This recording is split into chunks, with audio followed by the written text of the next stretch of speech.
Questions to excerpt from Kathleen, the Celtic Knot. Number 1. Read this sentence from lines 10 and 11 of the story.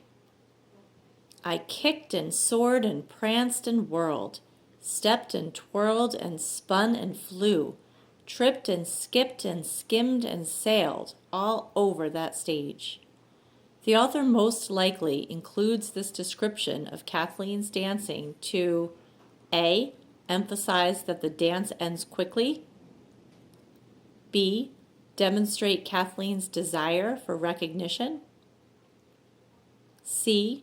Provide an image of a spirited performance. Or D. Demonstrate Kathleen's skills as a dancer. Question number 2. Read this sentence from lines 11 through 14 of the story. I hardly knew where I was, and I was completely oblivious to the audience, the strange hall, even the adjudicator, though I knew she must be out there somewhere in the blur of humanity beyond the stage, watching carefully and taking notes. What is the meaning of the phrase oblivious to, as it is used in this sentence? A. Unaware of. B. Confused by. C. Scornful of. Or D. Afraid of.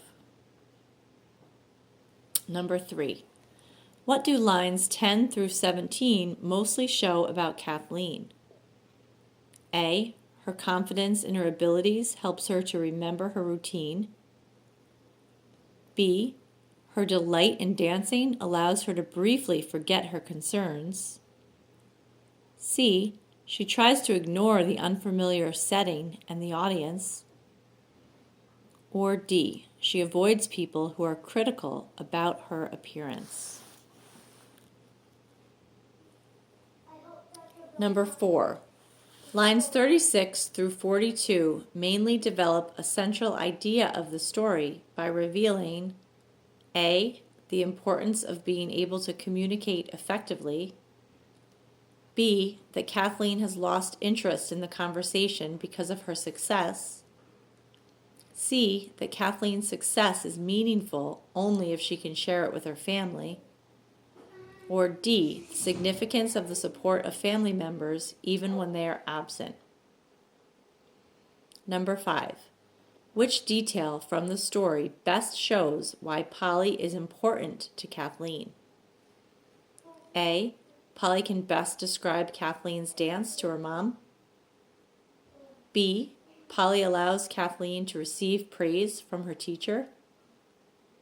C. Polly made Kathleen's dress using her own curtain fabric. Or D. Polly inspired Kathleen to participate in the dance recital. Number 6. Read this sentence from lines 49 through 51 of the story.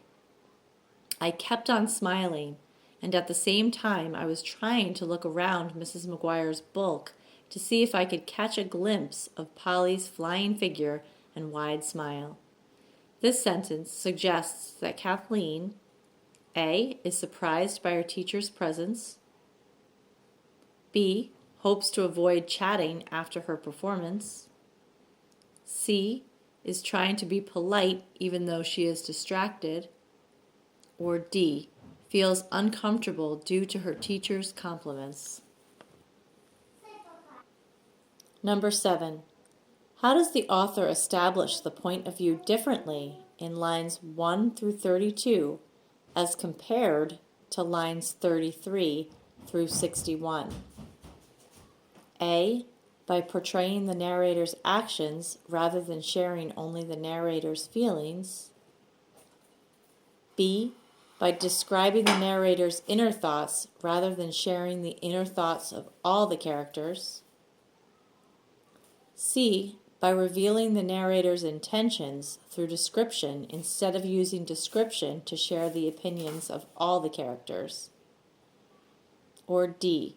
By revealing the narrator's thoughts only through description instead of through both description and dialogue.